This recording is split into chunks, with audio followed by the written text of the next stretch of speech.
Hi, my name is Stephen A. Russell, and you join me here on the traditional lands of the Boonwurrung and Wurundjeri people of the Kulin Nation, never ceded. And I want to pay my heartfelt respect to their elders past and present. Now, I'm joined here today by the filmmakers behind insightful and inspiring, hilarious, and occasionally horrifying political documentary Boy State. And their names are Amanda McBaine and Jesse Moss. And we're also joined by their remarkable subject, Steven Garza. Now, I welcome you all here today. The thing I love about this film, it looks at a rather incredible event, a week-long political camp for young men run by the American Legion to get a bit of an insight into the American political system.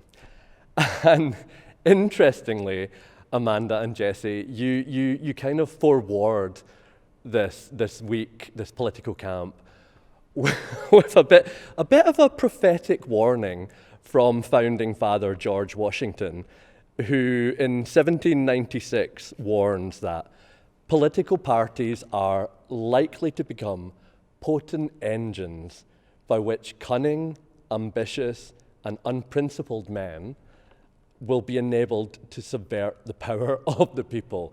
And just to kind of cap that off, we then have a mention of George Orwell's 1984 and Aldous Huxley's Brave New World. So the first question that I kind of had when I watched this incredible documentary, and I want to put to all of you, is with that as the starting point and where we are now in 2020, what hope is there for the future of politics? We were perplexed and fearful. In 2017, Donald Trump had been elected president, and we were scratching our heads trying to understand the great division and paralysis in our country, the inability of people who disagree politically to actually talk to each other civilly. And looking for a way to understand this paralysis, we stumbled into the Boy State program in Texas and thought it could be a fascinating prism to explore these questions, because it brings together teenage boys in Texas whose politics are wildly different and gives them room to talk. And that seemed really interesting as filmmakers. All those quotes, well, that George Washington quote and the Orwell and the Huxley, it sounds pretentious, but what we loved about the program is that it's not pretentious. It's kind of real and gritty and kind of, messy. And that was very appealing to us as filmmakers. And Stephen, for you, there's a wonderful scene when you're literally in the bus on the way to the camp, and you kind of front up that you are a progressive person, kind of on the left of politics. You're also going into a state that is predominantly white. You obviously a little bit of reservations in Texas, which is a predominantly red state. Did it feel a little like you were going into the lion's den? Yeah, a bit. I wasn't expecting for it to be as rowdy or as red on the surface as it was. You just kind of see the conversations going on the bus right there, and I'm listening to these things, and I'm not partaking in them at all. I don't believe I talked to anybody when the bus started going to Austin, Texas. I was just listening and always just kind of making a face. And you see me do that throughout the film, where I hear something, I hear, like a right-wing talking point, or I hear something outrageous said, and I kind of just go, I look around, but I'm just kind of keeping to myself. I think that's one of the things I really love, Stephen, about you seem like you're on a good path for a political future, because both you and your colleague Renee in the film, you really do make a point of saying that unless we all listen and find some way to forge a useful discourse, then there really isn't a lot of hope for the future. Is that something that was really important for you while you were there at the camp? Yeah, definitely. I was really trying to build a coalition of people from all across the political spectrum who kind of wanted to do something bigger than themselves and wanted to advocate for the views that they had, but also wanted to work with the other side to see what compromises or agreements they can come up with. Because surprisingly enough, something that most people don't realize is that a lot of people actually agree on a bunch of issues, but that these labels that people put on themselves, Democrat, Republican, Libertarian, Green, whatever it is, prevents them from opening that dialogue and actually having a conversation. And that when you actually sit with another human being who you think disagrees with you, you're typically able to walk away agreeing on at least something. Absolutely. I mean, there's that beautiful moment when Robert, who you might on the surface think was pretty stereotypically one way, and then he fronts to the camera that he, believes in a woman's right to choose. So again, it's just that reminder that we all have our own baggage, and we need to be aware of that and to work better. Steven, you say something very funny and poignant actually early on that I want to put to Jesse and Amanda, when you make the point that perhaps the gender split of the boys' state and girls' state camps might not be the best format, and perhaps it should be people's state. So I want to ask Amanda and Jesse about that decision to focus on the boys' state and perhaps not both, full knowing that it's already a big beast in one camp. A very good question. And when we first read about the program, neither Jesse and I knew about the program. Neither of us had gone to girls or boys state. And so when we read an article in the Washington Post in 2017 about the 2017 Texas Boys State Legislature voting to secede from the Union. You see that in the film. And that was what intrigued us initially. We thought that was funny, but also very telling in some way of the mood, one could say, of the nation. And so we wanted to know what they were going to do again next year. But I think that the program has been going on forever. And I think that it has been gender segregated since the 30s. And I feel like, there's some aspects of the program that are very forward thinking and some that are a little bit left over in the 1950s, a little bit like our country. And I think, they are working hard to diversify. And I think they will also probably head in the direction of combining the girls and boys state programs at some point. How soon, I don't know. They have a lot of work to do in diversification as well. So there's, it's a little bit of a push and pull with everything, but I think they will get there. It's not a perfect microcosm because No. we're missing 50% of the electorate in this process. But Amanda, you talked about, as a woman coming into this hyper-masculine space, we discovered that the film was much more a conversation about masculinity than we even expected. And that was, we encountered it in some ways in the way that we expected it, which was sort of machismo and kind Lord of the Flies. grunting and that kind of behavior, crotch grabbing. But then there was actually a dimension revealed to us, which was much more surprising. And it was an intimate space where some of these boys were sharing quite honestly with each other. They were crying sometimes. They were feeling and expressing and very deep. And there was a vulnerability there that I was not expecting, actually. And I think that was really one of the great rewards of making this film, truly, because I think we didn't go in with the expectation of making a film about masculinity. And I think that our film is about a lot of things, but there was this window we had that was really fascinating to me. I have two daughters. We do not have sons. And so to see that was another layer of investigation for us.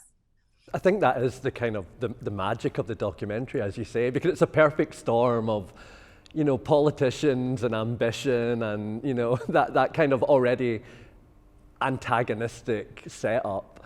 And then you have teenage boys, and it's a perfect storm.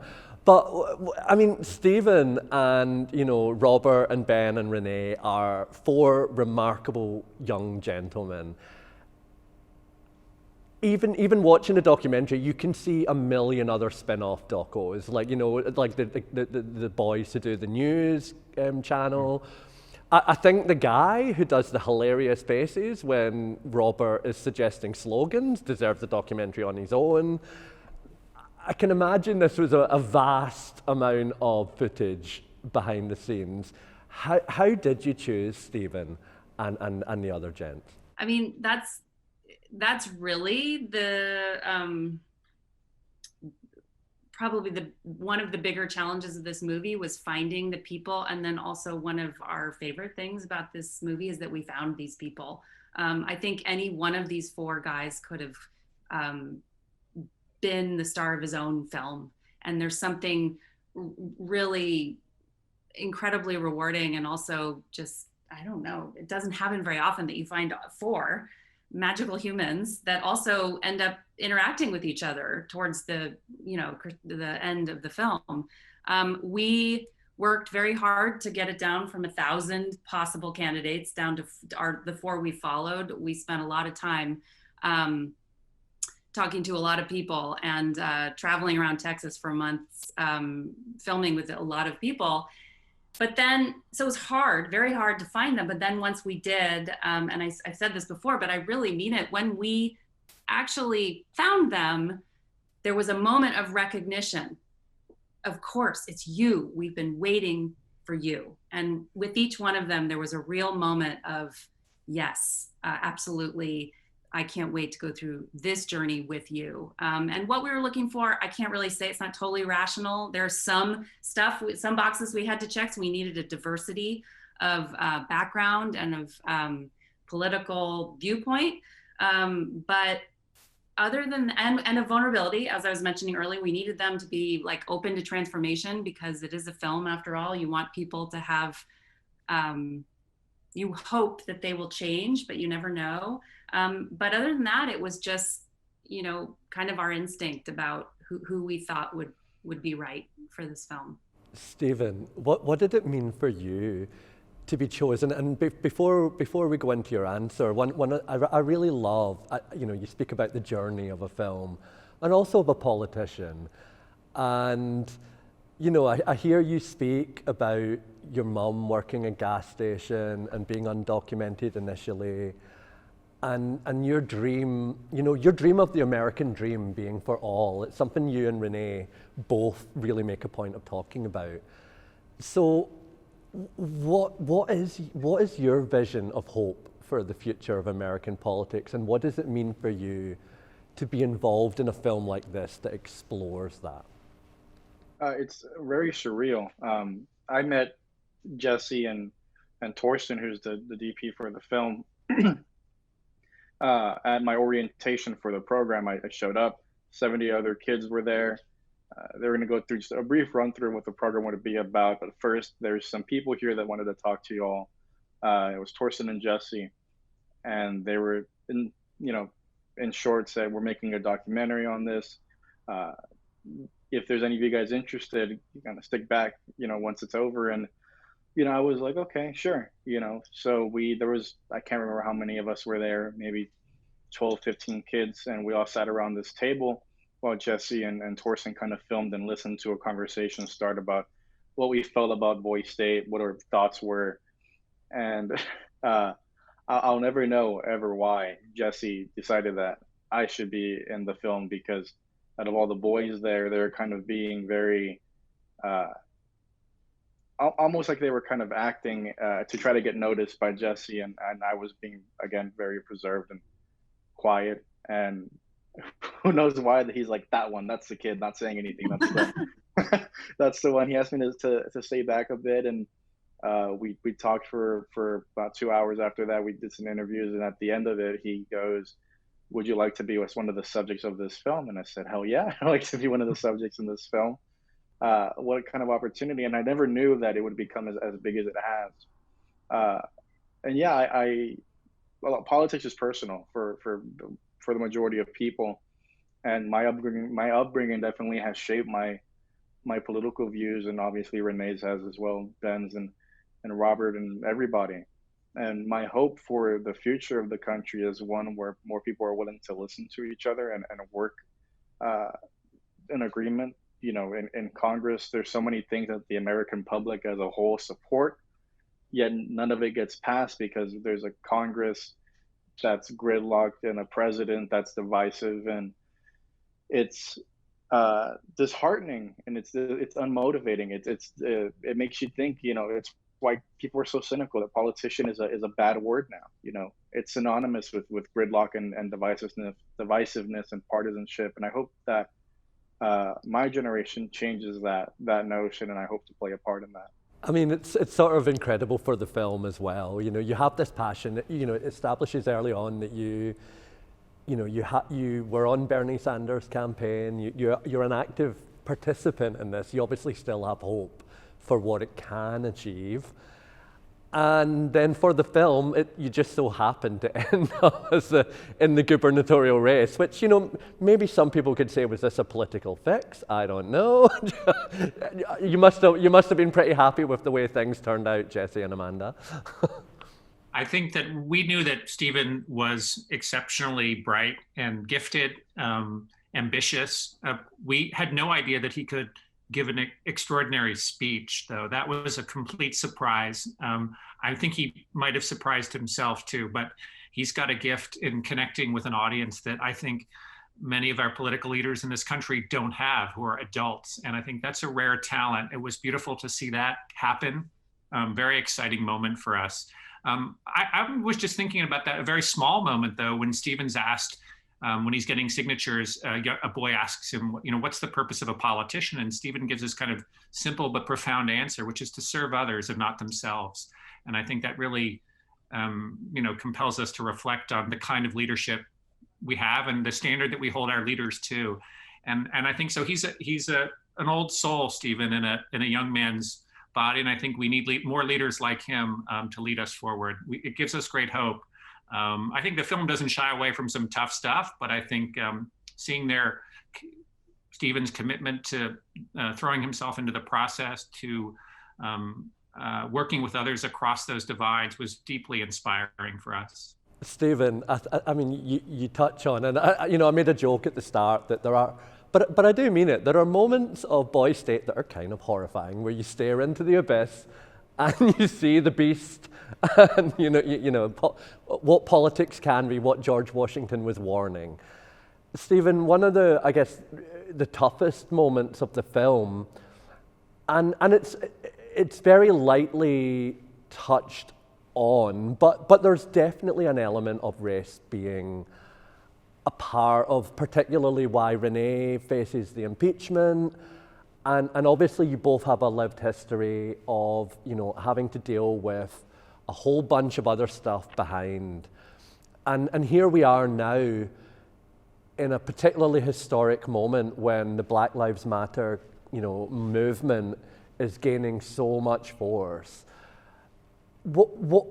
How did it feel to go through that? And how important is it for you to be able to figure out a way to rise above and to heal? Yeah, definitely. There was a lot of moments.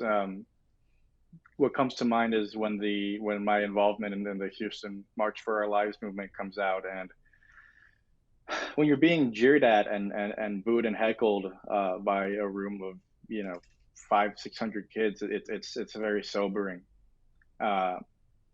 And you have to think on your feet. I can't remember what my planned remarks were when I had to address that. I can't remember what was going through my thought process. I just went up there and I'm like, yeah, I'm not gonna lie to them. I'm not gonna be like, no. I love, I'm, diehard Second Amendment, come and take it.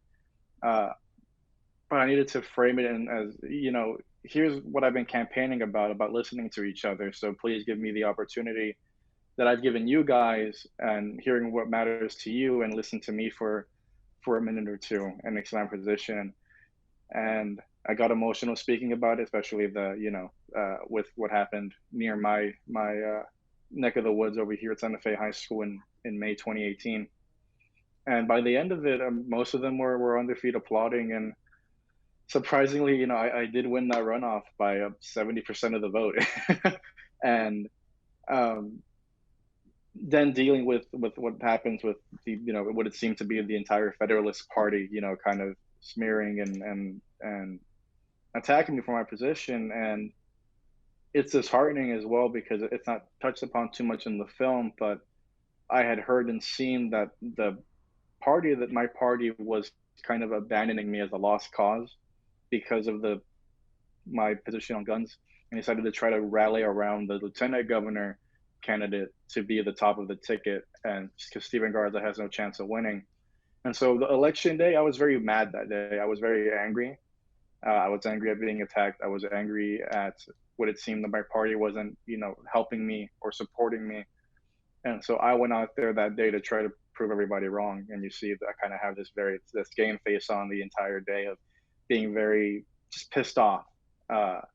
And okay, you know what? I'm gonna, if I lose by 2 points, or if I win by 2 points, or I lose by 20, I'm gonna, make a point, and at least people are gonna walk away remembering what I had to say. So that was my goal that day, and obviously the outcome wasn't what I hoped it would be, but it was still such a rewarding experience. It's uh, almost like a fever dream thinking about it now, in retrospect, and seeing it occur. But I think I was able to get my message across to a lot of people, and a lot of people at the end of the day at least respected me, if not at the very least respected my stance on what I did that week.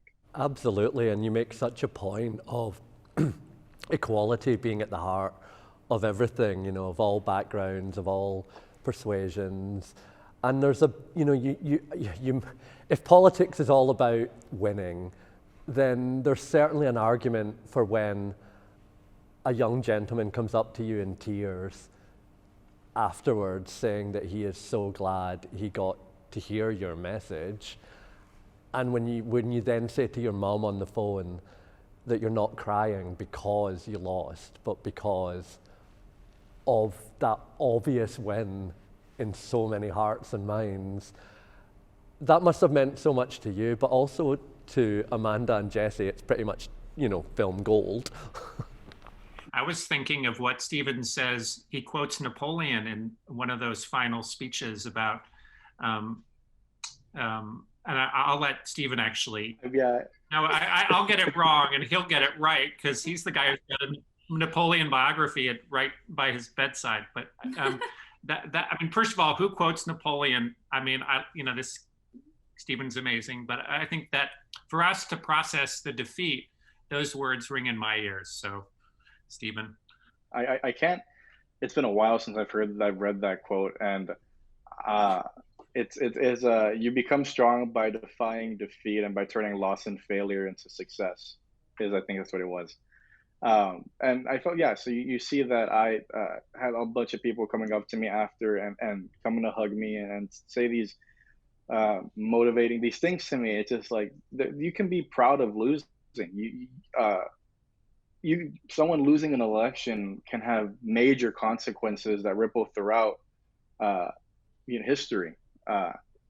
Barry Goldwater lost the presidential election against Lyndon Johnson in a landslide, and yet his campaign was the basis for the modern Republican Party.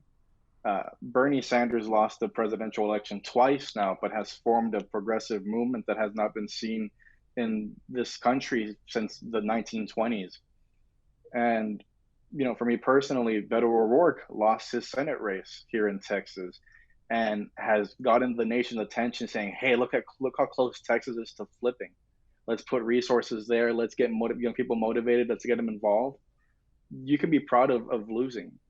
You can be proud of a defeat because there's so many consequences of that, maybe you didn't get it then, but the effects of that. If people walked away from Boy State feeling more hopeful or feeling that they want to talk to somebody and hear what they have to say because of my campaign, then that was the goal ultimately at the end. Winning was part of it, but just because I lost doesn't mean that I didn't achieve what I set out to do. Fantastic. And just finally, Steven, you might not have won, but when I watched that film, I saw future presidential material. So I want to put a two-pronged question here. To you, Steven, what would be the most important policy platform for you if you moved into the White House? And for Jesse and Amanda, what do you think would be the defining trait of President Steven Garza? I wrestle with this. I've always asked people like, hey, as a conversation starter for some reason, which is, it's, hey, if you could pass one constitutional amendment, what would it be? And so I grapple with either term limits for Congress, the getting money out of politics, or the public financing of elections. Is those are the top three. I think if I had to pick one, I think getting money out of politics would allow a lot more people from economic backgrounds that maybe couldn't afford to run for office and wants to, but is such a community leader that they have the opportunity to be able to run without being outspent, with corporations donating millions of dollars to their opponent and never getting anywhere. And then with that, I think you'll have a Congress that's more compassionate, more reflective of the nation as a whole, and more regular people, running for Congress, not, former bankers or running for Senate seats or House seats. You have average Americans running, somebody who's a teacher and sees that there's something going wrong in their community and they want to step up, or a laborer, anybody, an average American who decides, you know what, I would like to go serve my community in national politics. So I think that would be the one thing, if I could get, that would probably be the one. I love that that's your conversation starter, Steven. That's just perfect. Yeah. And for Jesse and Amanda, let's throw ourselves forwards to, I don't know, 2028? And it's now President Steven Garza. What do you think would be the defining trait of his first term? Heart. I mean, I think Steven is one of the most empathic people I've ever met. And I think that that's the kind of leadership we are all desperately in need of, always have been, but particularly now. And so I think that's just going to be more and more who he is as he gets older. So anything else? I think of someone who serves others and not himself. And integrity. I mean, there's a lot of things I could say about Steven, but I think the first thing is really the empathy. And that's just what shines through this wonderful, wonderful film. So thank you so much to both Jesse and Amanda for making Boys State, and Steven for being one of the most incredible, humble, and inspiring subjects. And it's been a pleasure chatting to you all. Thank you. Thank you. Thank you so much.